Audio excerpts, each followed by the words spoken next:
Alors bonjour à tous et bienvenue dans cette nouvelle vidéo. Donc aujourd'hui je vais répondre à la question comment gérer les critiques négatives, donc autrement dit plutôt dégradantes, humiliantes, etc. On est tous en train de recevoir des remarques souvent négatives parce que effectivement beaucoup d'êtres humains quand ils sont pas heureux, ce qu'ils font malheureusement c'est regarder chez l'autre les problèmes, c'est pointer du doigt chez l'autre les éventuels défauts. Nous avons tous des défauts et c'est tant mieux et c'est plutôt très bien comme ça. Pourquoi c'est très bien comme ça? Parce que ça nous apprend à nous aimer tels que nous sommes, ça nous apprend aussi éventuellement à nous dépasser, ça nous apprend qu'en réalité on doit être humble et qu'on n'est en aucun cas obligé d'être des surhommes. C'est pas ce qu'on nous demande et c'est pas non plus ce que vous devez vous demander pour être heureux. Parce que si vous visez quelque chose de super haut, bah forcément peut-être que vous allez vous dépasser un petit peu plus, mais aussi ça risque d'être très frustrant parce que vous n'allez jamais pouvoir conserver une sorte de perfection. Vous pourriez tout à fait être en apparence plus ou moins parfait, mais forcément à un moment donné ça va s'écrouler et forcément vous allez être malheureux à ce moment-là. Donc ce que je vous recommande de faire, c'est d'office de vous dire ok, je ne suis pas parfait et je ne prétends pas l'être. Ça veut dire quoi? Ça veut dire qu'à partir du moment où vous faites ça, forcément les personnes qui vont venir vous critiquer, qu'est-ce qui va se passer? Eh bien vous allez pouvoir vous répondre et leur répondre j'ai jamais prétendu être parfaite. Vous ne pourriez pas être parfait. C'est pas possible, c'est pas humain tout simplement. Bien sûr que vous pouvez essayer de répondre au mieux aux autres, mais ne tombez pas dans ce piège là parce qu'en réalité si vous faites ça, vous allez toujours essayer de correspondre à une image que l'autre vous demande d'être. Donc ça veut dire quoi? Ça veut dire que vous perdez votre liberté, vous perdez votre façon d'être. Donc surtout, n'allez pas faire ça. Répondez un petit peu bien entendu parce que pour entretenir les relations, il y a certaines personnes qui comptent vraiment pour vous, qui vont vous demander de l'attention, de l'affection, c'est tout à fait normal, mais il ne faut pas que ça devienne excessif, donc essayez aussi de dire à ces personnes, attends, tu me demandes quelque chose, mais moi je vais te demander de te prendre en charge toi-même. Ce n'est pas moi qui vais te rendre heureux, c'est toi-même qui d'abord dois prendre en charge ton propre bonheur. Et à ce moment-là peut-être, moi je vais ajouter quelque chose, mais en attendant, c'est toi qui fais ta vie. Donc en faisant comme ça, vous allez aussi vous trouver face à des personnes qui sont entièrement responsables de leur vie et des personnes qui ont compris qu'en réalité, chacun est responsable de comment il se sent. Ça ne veut pas dire que si vous êtes malheureux, c'est tant pis pour vous. Non, ça veut dire que vous êtes responsable de ce que vous ressentez, vous devez écouter ce que vous ressentez, que ça a une valeur parce que ça a un message, et puis vous décidez ce que vous allez faire de cette émotion-là, qui est là, qui peut être positif ou négatif, peu importe, mais qui est là. Et donc vous allez simplement vous dire, ok, je ne prétends pas être parfait, je ne prétends pas être parfaite, et je ne demande pas du coup non plus à l'autre de l'être, parce que ça c'est un piège aussi. Et donc du coup ce qui va se passer c'est que du coup je me laisse libre de répondre ou non à l'autre et de dans quelle mesure je peux répondre. À certains moments je peux mieux répondre parce que j'ai plus de temps, parce que j'ai plus d'énergie, parce que mon attention est davantage là, ou pour X raisons ça se passe entre guillemets mieux, je sais mieux répondre à la demande de l'autre. Mais à certains moments ce n'est pas non plus possible d'être présent tout le temps, etc. Et quand vous faites ça, quand quelqu'un vous critique, vous êtes aussi libre de dire à l'autre ok j'entends bien ce que tu me racontes mais moi j'ai toujours été honnête et je ne veux pas nécessairement combler tous tes besoins. Je ne suis pas spécialement là pour ça en réalité. Donc simplement ce qui se passe c'est que si toi tu trouves que mon comportement ça ne va pas, eh bien tu as le droit de le penser, mais par contre je n'autorise pas l'autre à pointer du doigt quelque chose qui serait chez moi comme étant le problème.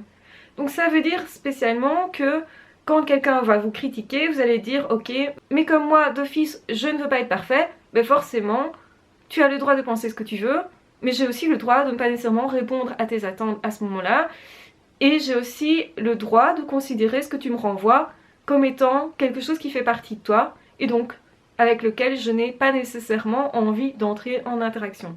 Et donc quand quelqu'un va vous dire ben t'es une connasse, t'as vu ce que tu fais, ça ne va pas, machin, tu es odieuse pour X raison, eh bien vous allez simplement dire oui ok, parce que c'est ta vérité, donc je te dis oui ok, pour toi c'est sûrement vrai, mais moi de mon point de vue, comme je déclare ne pas avoir proposé autre chose, je ne t'ai pas proposé autre chose, je t'ai pas dit d'office je serai là tout le temps, et bien forcément pour moi je suis tout à fait réglo avec ce que je te renvoie.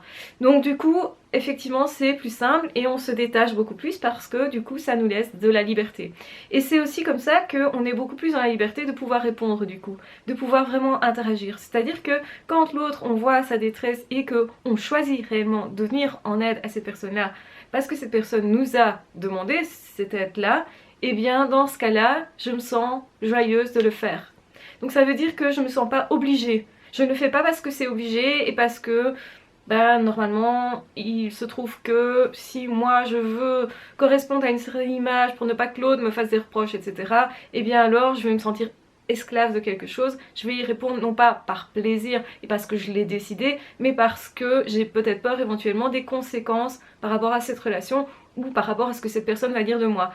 Et si je ne suis pas à l'aise avec un qualificatif que cette personne me donne, parce que je ne me suis pas autorisée à être qui je veux être, c'est-à-dire simplement être moi, et bien à ce moment-là, je vais courir derrière quelque chose qui est de l'ordre de l'apparence. Donc c'est-à-dire que par exemple, si je suis en couple avec quelqu'un et que je veux absolument que cette personne me renvoie l'image positive de moi, et bien alors si cette personne va me demander quelque chose et que je ne réponds pas, je risque effectivement que cette personne me renvoie éventuellement une mauvaise image de moi. C'est pas nécessairement vrai, hein. Peut-être que l'autre sait que d'office je peux pas y répondre à ce moment-là et ne va pas s'amuser justement à m'envoyer une image négative. Mais si j'ai peur d'avoir cette image négative de moi parce que je suis pas à l'aise avec ça, forcément je vais plus facilement me soumettre, on va dire, à ce que l'autre demande. Et donc on est beaucoup moins libre et on est beaucoup moins dans le plaisir et dans le partage.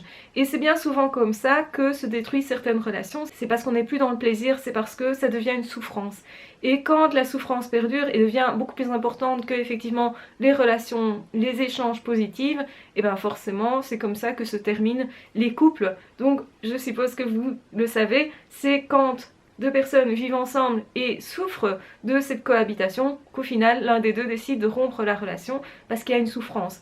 Quand on est dans le plaisir du partage, parce que justement on se sent libre, à ce moment-là, les personnes ont plus de chances de rester ensemble. Et c'est comme ça généralement que perdurent les couples. Alors évidemment, on ne sait pas toujours ce que ça peut donner, et la plupart du temps on ne sait pas, on n'a pas de garantie de rien du tout, que ce soit en amitié, que ce soit en amour, que ce soit au niveau professionnel, on ne sait pas exactement combien de temps on peut collaborer avec une personne ou pas pour X raisons, mais ce qui est vraiment important, c'est que quand il y a du plaisir partagé, on garde toujours une sorte de respect, en tout cas quand les deux personnes ont décidé de se respecter à la base, ils sont capables de respect quand on est dans une relation saine, et bien à ce moment-là, on a beaucoup plus de chances en tout cas que quoi qu'il advienne, les deux personnes continuant de se respecter ne vont pas inutilement faire souffrir l'autre justement, et qu'une forme de plaisir va perdurer et que du coup, ça garantit davantage un équilibre relationnel, un partage, etc. qui va faire que justement la collaboration, l'amitié, l'amour va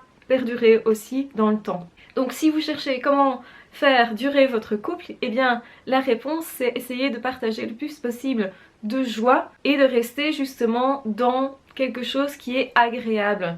Si vous vous sentez libre l'un et l'autre, eh bien vous allez plus facilement être dans quelque chose d'agréable. Et justement, plus vous allez être autonome par rapport à votre bonheur, moins vous allez faire porter les choses par l'autre, et plus l'autre va se sentir libre et joyeux de vous répondre en fait. Et plus en fait cet autre, paradoxalement, va venir vous aider quand ce sera nécessaire, et plus vous allez être reconnaissant de ça d'ailleurs, parce que vous allez estimer que l'autre n'était pas obligé de répondre à votre demande, bien que souvent, la plupart du temps, quand on est en couple, il y a beaucoup de personnes qui sont vraiment dans la dépendance plutôt que dans l'autonomie, qui donc estiment que d'office l'autre va devoir répondre et que c'est normal en fait, et donc ils oublient d'être reconnaissants, ils oublient de se dire ok, l'autre n'était pas obligé de me donner ça, et du coup ils ne goûtent plus la relation de la même façon tout simplement. Donc ça c'est une petite clé pour les personnes qui cherchent comment être heureux au niveau relationnel tout simplement.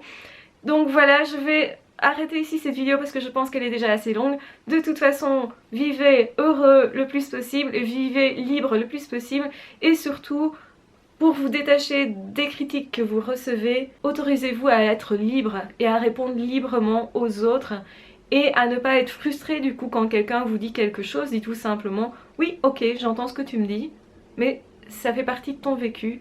Moi, je m'autorise à être qui je veux dans la relation et à rester libre. Du coup, j'ai pas de problème si tu me traites de connasse, j'ai pas de problème si tu me dis ça, je suis pas d'accord avec toi, parce que le but c'est simplement de rester soi et de se respecter tout simplement.